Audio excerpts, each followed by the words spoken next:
Rohit Patel ji, industries minister Gujarat, industries minister Rajasthan Shri Gajendra Narayan Nayak ji, dignitaries and friends from the various states.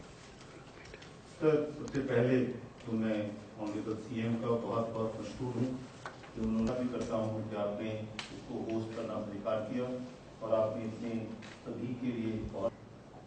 Sir, मैं माननीय मंत्री जी का और सभी बाकी मंत्री साथियों का भी बहुत धन्यवाद करता हूँ क्योंकि ये उनका ही प्रेरणा स्वरूप ये रीजनल कंक्लेव शुरू हुए हैं। मैं कम महत्वपूर्ण नहीं मानता, पर राजस्थान और गुजरात और महाराष्ट्र बहुत ही महत्वपूर्ण है।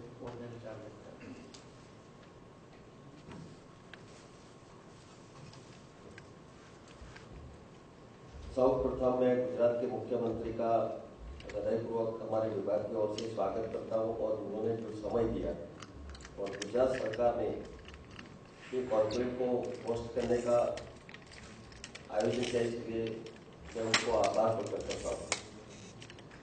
जैसा उद्योगों को कठिनाई न आए इसके लिए काफी सारे कदम उठाए हैं, चाहे वह क्रेडिट गारंटी हो, स्फूर्ति स्कीम हो, एस्पायर हो, स्माइल हो, ईजी ऑफ डूइंग बिजनेस के अंतर्गत भी बनने संबंधी कार्य बहुत कदम उठाए गए हैं, जिनके अच्छे परिणाम देखिए। सभी पार्टियों और राज्य सरकारों का आभार भी मानना चाहिए कि जीएसटी जिससे एमएसएमई सेक्टर को विशेष लाभ होने का वाला है। इससे एमएसएमई सेक्टर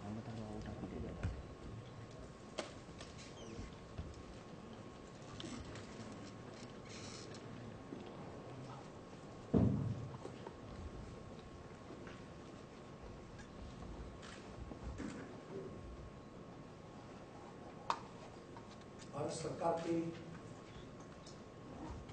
आदरणीय मंत्री और हमारे पार्टी के वरिष्ठ आदरणीय कलराज मिश्र जी और हमारे गुजरात के मंत्री इस डिपार्टमेंट के आदरणीय श्री हरिभाई, सबसे पहले तो मैं कलराज जी का आभारी हूँ कि इस रीजनल कॉन्फ्रेंस को गुजरात में उन्होंने रखने का जो प्रस्ताव दिया और हमें होस्ट बनने का जो मौका दिया, इसलिए मैं कलराज जी का आभारी हूँ। और मुख्यमंत्री बनने के बाद सेंट्रल गवर्नमेंट का पहला कार्यक्रम ये मैं आज अटेंड कर रहा हूँ, इसलिए मेरे लिए सौभाग्य है। एमएसएमई अपने देश में एक उद्योग क्षेत्र में बहुत महत्वपूर्ण योगदान रहा है और हम लोग मानते हैं कि लघु उद्योग इस देश की जीवामृत है। इसका मतलब कि इकोनॉमिकली जो डेवलपमेंट हो रहा है और आज तक ज्यादा से ज्यादा रोजगारी भी ये एमएसएमई से सबको मिल रही है। गुजरात ने भी बहुत बड़ा उसमें योगदान दिया है। हमारे प्रधानमंत्री नरेंद्र भाई जब यहाँ मुख्यमंत्री थे तो बहुत सारे उन्होंने सुधार किया है, एमएसएमई को प्रोत्साहन भी दिया है और उसका जो विजन है मेक इन इंडिया, उसमें भी अपने लोकल जो छोटे छोटे यूनिट्स जो प्रोडक्शन कर रहे हैं उसका स्तर बढ़े, उसका जो प्रोडक्शन कर रहे हैं एक्सपोर्ट भी अच्छा उनका आगे बढ़े और वास्तविक रूप में मेक इन इंडिया उसमें गुजरात अग्रसर है। क्योंकि हमारे यहाँ सिरेमिक इंडस्ट्रीज मोरबी, वाकानेर, थान, आप भी उस इलाके के अगर विजिट करेंगे तो एक छोटा चाइना आपको मालूम पड़ेगा। बहुत सारी छोटी छोटी इंडस्ट्रीज, बड़ी भी इंडस्ट्रीज है, लेकिन जो स्मॉल इंडस्ट्रीज हम कहते हैं, माइक्रो इंडस्ट्रीज हम बोलते हैं, माइक्रो से लेकर बड़ी इंडस्ट्री तक भी वहाँ बहुत बड़ा डेवलपमेंट हुआ है। गवर्नमेंट ने अभी एंटी डंपिंग ड्यूटी जो लगाई है, इससे बहुत उसमें भी जान आई है और पूरा देश विदेश में भी ये माल यहाँ के उद्योगकार भेज रहे हैं। वैसे ही टेक्सटाइल में भी गुजरात अग्रसर है। 80% टेक्सटाइल हमारे यहाँ हो रहा है और उसमें ज़्यादा से ज़्यादा एमएसएमई के ही उद्योग लगे हुए हैं। वैसे डायमंड इंडस्ट्रीज ये भी 80% यहाँ से ही सब कुछ हो रहा है। ज्वेलरी में भी गुजरात अग्रसर है और इतने छोटे छोटे स्मॉल माइक्रो यूनिट्स ज्वेलरी में भी घर पे लोग काम कर रहे हैं और पूरा देश और विदेश में उन्होंने अपना बाजार विस्तृत स्तर पर भी सर किया है। गुजरात में भी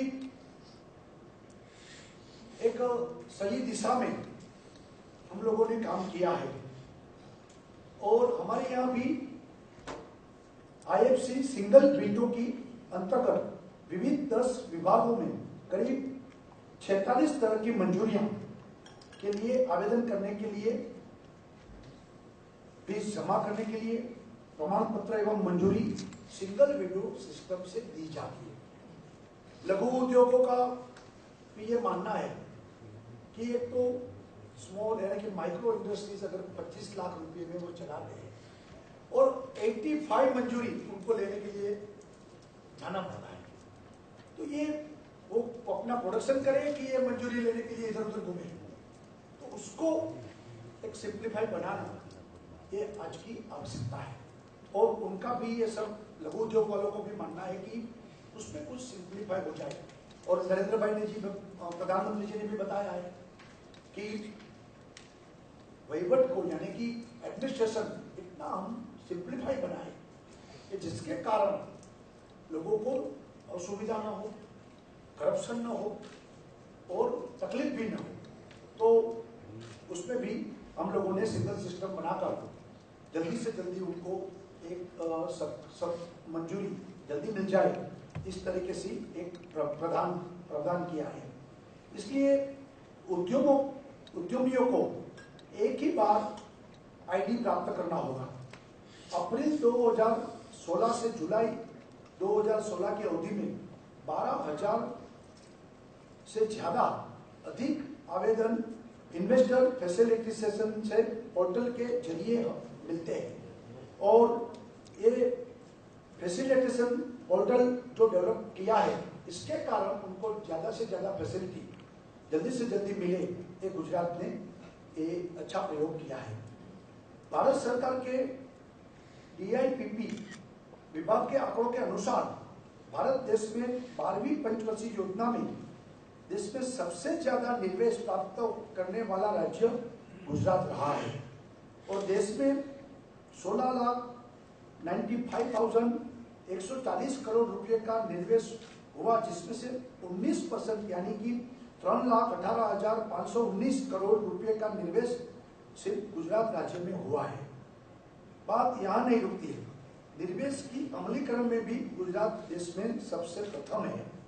पूरे देश में हुए निवेश का अमलीकरण का 31% अमलीकरण मात्र गुजरात प्रदेश में हुआ है। और देश के मैन्युफैक्चरिंग सेक्टर में भी विविध उत्पादनों के मामले में गुजरात का योगदान उल्लेखनीय है। ज्वेलरी उत्पादन मैंने पहले बताया 85% उत्पादन अकेले गुजरात में होता है। क्षेत्रीय स्तर पर भी गांधीनगर, अहमदाबाद, सूरत, राजकोट, बड़ौदा हमने MSME फैसिलिटेशन डेस्क कार्यरत किया है कि जिसके कारण एक ही जगह लोगों को आना जाना न रहे, अलग अलग क्षेत्र में जल्दी से उनको सुविधा प्राप्त हो। युवा, महिलाएं, अनुसूचित जाति, जनजाति एवं PH स्तर पर भी उद्योग में भी MSME का एकम स्थापित करने के लिए आगे आए और इसके लिए राज्य सरकार ने जो इंडस्ट्रियल पॉलिसी 2015 में एक तहत विशेष सुविधाओं की सूचना दी है, यानी कि नए युवाओं और महिला भी उसमें आगे बढ़े। और हमारा अनुभव भी अच्छा है कि ये जो महिला, युवा, अनुसूचित और आदिवासी, वही लोग उसमें ज्यादा से ज्यादा लोग आगे बढ़े, इसके लिए सरकार ने भी एक इंडस्ट्रियल पॉलिसी बनाई है। विश्व बैंक की जो ईज ऑफ डूइंग बिजनेस में रैंकिंग के अनुसार 2015 में समग्र देश में गुजरात अव्वल स्थान पर है। इस रिपोर्ट के विविध 18 जो मापदंड की कसौटी पर नतीजे के तय के अनुसार आज गुजरात नंबर 1 है और इसमें IFC सिंगल विंडो के अंतर्गत विविध 10 विभागों के करीब, जो मैंने पहले बताया कि 46 मंजूरियां, वो भी हमने सिंगल सिस्टम से ऑनलाइन बना दिया है। इसके कारण भी जल्दी से सरलीकरण और उनको मंजूरी प्राप्त हो जाती है। इन्वेस्टमेंट इम्प्लीमेंटेशन के लिए भी गुजरात देश में प्रथम है। देश में मैंने पहले बताया कि 90% भी गुजरात ने उसका इम्प्लीमेंट किया है और 31% इम्प्लीमेंटेशन के लिए गुजरात आज सबसे आगे है। तो इस तरीके से MSME पर हम ज्यादा जोर दे रहे हैं, लेकिन जो छोटे छोटे उद्योग, उसको एक भरोसा देना चाहिए कि बड़े उद्योग वो भी देश में बढ़ रहे हैं, तो उनको सिक्योर और उनको भी सलामती, उनको भरोसा ये हमें देना पड़ेगा और उनका भी मार्केट बना रहे और उसका प्रोडक्शन कॉस्ट भी नीची और अच्छी तरह से एक कंपटीशन में टके, उसकी भी चिंता हमें करनी पड़ेगी। तब ये स्मॉल माइक्रो ये यूनिट्स इसमें टिक सकेगा और भारतीय अपनी जो एक अर्थव्यवस्था के जो सिस्टम है उसमें पहले से एक छोटे छोटे लोग अगर बचेंगे तो ज्यादा से ज्यादा रोजगारी उसमें से उत्पन्न होगी और ज्यादा से ज्यादा लोगों को स्वयं गवर्नमेंट सर्विसेज नहीं, सर्विस सेक्टर नहीं, अपने उत्पादन के आधार पर, अपने घरेलू उत्पादन से वो ज्यादा से ज्यादा उसमें से रोजगारी मिलेगी, ऐसा मुझे लगता है। आज फिर से आप सबका मैं हार्दिक स्वागत करता हूँ, पूरे गुजरात की ओर से स्वागत करता हूँ और मैं मानता हूँ कि आने वाले दिन में ये रीजनल कॉन्फ्रेंस के बाद गवर्नमेंट ऑफ इंडिया एक अच्छी एक नीति बनाकर देश में एक भरोसा बने और मेक इन इंडिया जो अपने प्रधानमंत्री का जो स्वप्न है वो अच्छी तरह से हम समझें। गुजरात सरकार के अन्य सरकारों से हमारे MSME के सचिव ने बताया कि रीजनल कॉन्क्लेव रखने के पीछे की मूल भावना यही रही कि विभिन्न प्रदेशों में MSME को कार्यान्वित करने की दिशा में किस ढंग से काम हो रहे हैं। हमारी स्कीम्स तो हैं, लेकिन सही माने में इस स्कीम से लोगों को लाभ प्राप्त हो रहा है कि नहीं हो रहा है, इसके बारे में पूरी जानकारी चाहिए। और इसलिए प्रत्यक्ष रूप से राज्यों के अधिकारी, राज्यों में जो काम करने वाले ऐसे लोग हैं, इन सब लोगों से वार्ता की जाए और जो सर ये पश्चिमी क्षेत्र की जो MSME कॉन्क्लेव थी, खास करके क्या मुद्दे रहे MSME के विकास के लिए और किन बातों पे खास तौर पे फोकस किया गया है? देखिए, जब से MSME एक्ट बना है, 2006 में बना, उसके पश्चात इस मंत्रालय की तरफ से कभी भी इस प्रकार की कॉन्क्लेव नहीं हुए, रीजनल कॉन्क्लेव नहीं हुआ, न विभिन्न प्रदेशों के साथ बैठकर इस प्रकार की चर्चा हुई। मंत्रालय में आने के पश्चात ये अनुभव हुआ कि मेक इन इंडिया के स्लोगन को अगर चरितार्थ करना है तो लघु उद्योगों का विकास पूरे प्रदेशों में होना बहुत आवश्यक है। और इससे जो विभिन्न प्रकार की स्कीम्स हैं, उन स्कीम्स का उपयोग विभिन्न सरकारें कैसी कर रही हैं, क्या क्या कठिनाइयां हैं, किस प्रकार की स्कीम और करनी चाहिए, इन सारी चीजों के बारे में जानकारी करने के लिए यह आवश्यक प्रतीत हुआ कि पूरे देश भर में रीजन आधार पर MSME कॉन्क्लेव होना चाहिए। और इसलिए हमने शुरू की। पहले नॉर्थ का हुआ चंडीगढ़ में, जिसमें हिमाचल, हरियाणा, चंडीगढ़ और पंजाब, ये सारे प्रदेश, दिल्ली, ये सब प्रदेश थे। उसके बाद नॉर्थ ईस्ट का किया, नॉर्थ ईस्ट में सभी 8 स्टेट्स थे, सिक्किम से, उसमें भी होगा। ये तीसरा कॉन्क्लेव है जिसमें गुजरात, महाराष्ट्र, गोवा, राजस्थान ये प्रदेश हैं, और इसमें एक एक बिंदु पर हम चर्चा कर रहे हैं। और जो भारत सरकार ने नए इनिशिएटिव्स लिए हैं, हमने जैसे ईज ऑफ डूइंग बिजनेस के आधार पर हमने रजिस्ट्रेशन की प्रक्रिया को पूरी सरल कर दी है। ये पहली बार ऐसा हुआ है कि रजिस्ट्रेशन ऑनलाइन है, वेब पोर्टल पर है, और 1 पेज 20 पॉइंट्स अगर उसको भर देंगे तो 10 मिनट के अंदर रजिस्ट्रेशन नंबर प्राप्त हो जाएगा। और आप जानकर खुश प्रसन्न होंगे कि 6 महीने के अंदर 12 लाख से ज्यादा रजिस्ट्रेशन हो गया, जबकि 2006 से लेकर अब तक का जो रजिस्टर्ड यूनिट है केवल 22 लाख तक की है, जिसमें 7 लाख निष्क्रिय नहीं है। तो इससे बड़ा लाभ हुआ है। गुजरात में 1 लाख से ज्यादा हुआ है, हर प्रदेशों में बड़ी तेजी से हुआ है।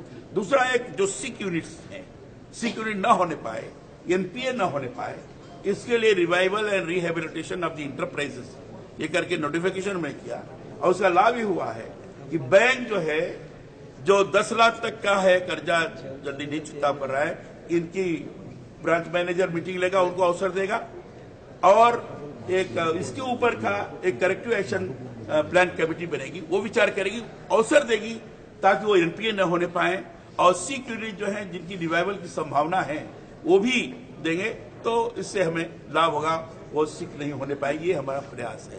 तीसरा जो हमने किया, प्रोक्योरमेंट पॉलिसी की दृष्टि से किया है। जो इश्यूज थी, जो 20% उनको खरीदने के लिए एमएसएमई के द्वारा जो माल तैयार होगा कहा गया था, वो पूरा नहीं हो पा रहा था, तो इसको मैंडेटरी कर दिया है। अब मैंडेटरी कर दिया है और सरल भी कर दिया है। L1+15% अर्निंग मनी नहीं रहेगा, टर्नओवर का प्रश्न नहीं होगा, और इसलिए अधिक से अधिक खरीदे। तो उसके लिए भी हमने तय किया है कि पीसीयूज की बकायदे मॉनिटरिंग आज भी उनकी हम मीटिंग्स करने जाएंगे, तो पीसीयूज का भी बराबर करते जाएगा। चौथी चीज हमने की है MSME data bank. MSME data bank अभी श्रीमान अरुण जेटली जी ने 11 तारीख को उसका लॉन्च किया है। एमएसएमई डाटा बैंक के अंदर किस प्रकार की एमएसएमई है, माइक्रो है, स्मॉल है, मीडियम है, इसका भी अलग बाइफर्केशन होगा। किस प्रकार की इंडस्ट्री कर रही, इसका भी बाइफर्केशन होगा, और ये हर प्रकार के बाइफर्केटेड आधार पर माइक्रो, स्मॉल और मीडियम का अलग अलग डाटा हमें सही प्राप्त होगा। इसी तरीके से जो बैंक में लोन लेने की दृष्टि से, उनको लोन की दृष्टि से भी हम सुविधा प्रदान कर सकें, तो फाइनेंशियल फैसिलिटेशन सेंटर का भी लॉन्च किया है। ये हमारा नोडल एजेंसी एनएसआईसी है, उसके माध्यम से हम कर रहे हैं, और वो अधिक से अधिक एमएसएमई को लाभ प्रदान कर सकेगा। तो ये जब डूइंग बिजनेस के हिसाब से भी हम कर रहे हैं, वेंडर डेवलपमेंट के हिसाब से भी कर रहे हैं, और ये सभी स्टेट्स के लोग कैसे कर रहे हैं इसकी पूरी जानकारी, और स्टेट इसको बताएं। छोटे छोटे हमने इंक्यूबेशन सेंटर्स भी, एस्पायर स्कीम है, scheme for promotion of innovation, rural industries and entrepreneurship, Aspire योजना है, इंक्यूबेशन सेंटर्स बनेंगे, इसका भी किया है। टूल्स रूम भी एक जगह हम खोल रहे हैं हाई टेक्नोलॉजी के आधार पर। तो इस तरीके से स्किल्ड मैन पावर अच्छे तैयार हों, ताकि अधिक से अधिक हम कर सकें, जीरो डिफेक्ट, जीरो इफेक्ट, गुणवत्ता युक्त प्रोडक्शन हो। ये सारी चीजें हम कर रहे हैं। इन सारी चीजों के बारे में हम विचार हो। अच्छा, जीएसटी को लेकर के इसमें कोई फर्क पड़ेगा क्या? जीएसटी से छोटे छोटे उद्योगों को लाभ होगा, और उसका लाभ लोग प्राप्त करेंगे। और मुझे पूरा विश्वास है कि जीएसटी से बहुत सारी परेशानियों का निस्तारण होगा।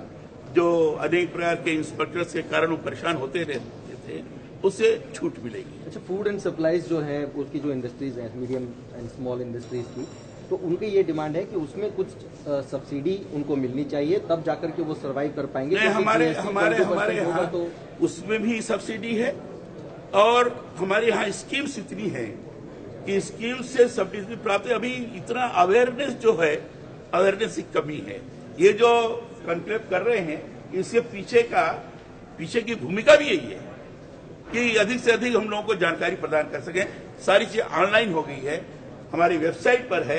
एमएसएमई हमारा एक वेब ये भी ऐप भी है, मोबाइल का ऐप भी बन गया है, एमएसएमई की वेबसाइट है, तो माई एमएसएमई करके।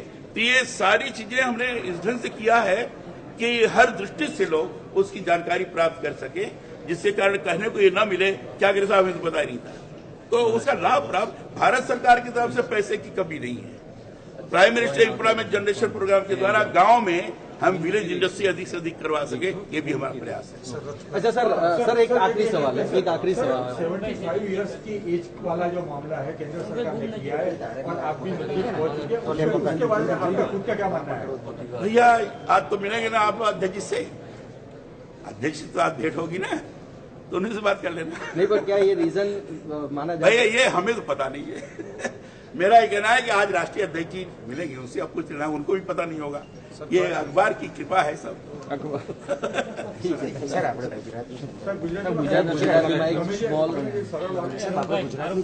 थोड़ा दबाई जाओ भी रहे साथ सर, लोग साहब जो भाई जो आराम से सर सीधा हाँ पूछो। આજે ગુજરાતના આંગણે વેસ્ટર્ન રિજનની મીટિંગ થઈ રહી છે। MSME એટલે માઇક્રો સ્મોલ મીડિયમ આ બધા કારખાનાઓ એમના માટેની ચર્ચા ચિંતા વેસ્ટર્ન રિજનની અહીંયા થવી રહી છે।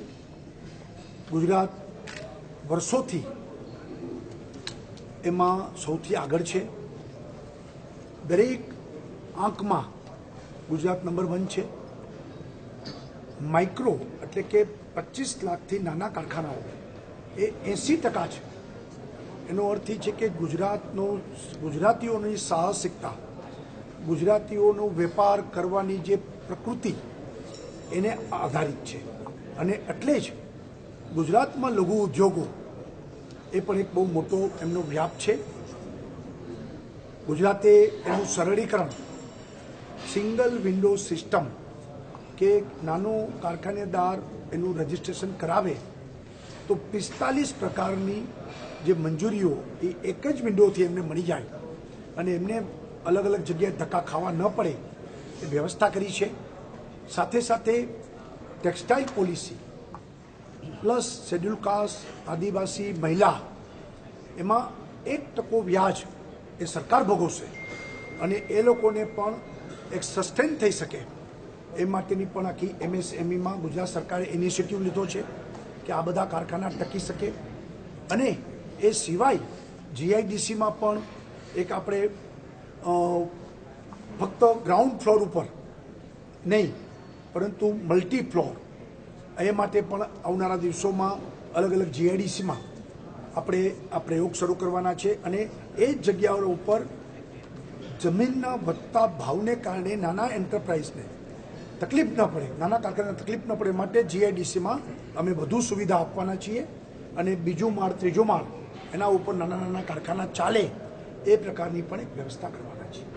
સાહેબ આપણે જે વાત કરી કે નંબર 1 છીએ એટલે 16 જે એપ્લિકેશન આવેલી હતી એમાં આપણે કઈ રીતના સ્ટેટસ છે? આપણે લગભગ 16 લાખ કરોડનું રોકાણ જે રીતે વારે તેમાં ગુજરાતની કઈ રીતની એટલે ઇન્વેસ્ટમેન્ટ જે ગુજરાતમાં થઈ રહ્યું છે એના પ્રમાણમાં નાના નાના કારખાનાઓમાં વધુ ઇન્વેસ્ટમેન્ટ એમાં નંબર 1 છીએ આપણે અને જેટલું ઇન્વેસ્ટમેન્ટ છે એના આધાર ઉપર ઝડપથી નાના નાના કારખાનાઓ થાય એની જે સરળીકરણ કર્યું છે એને કારણે નંબર 1 છીએ। Okay thank you.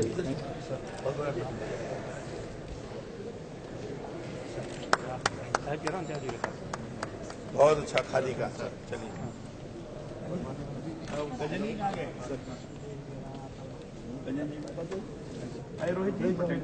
चेयरमैन साहब सेल्फी बनती है। Denim jeans sir we have produced denim jeans and Gujarat government ने सर यहाँ पर स्कूल के लिए बच्चों का ड्रेस बनाया सर। प्लीज स्कूल में साइड में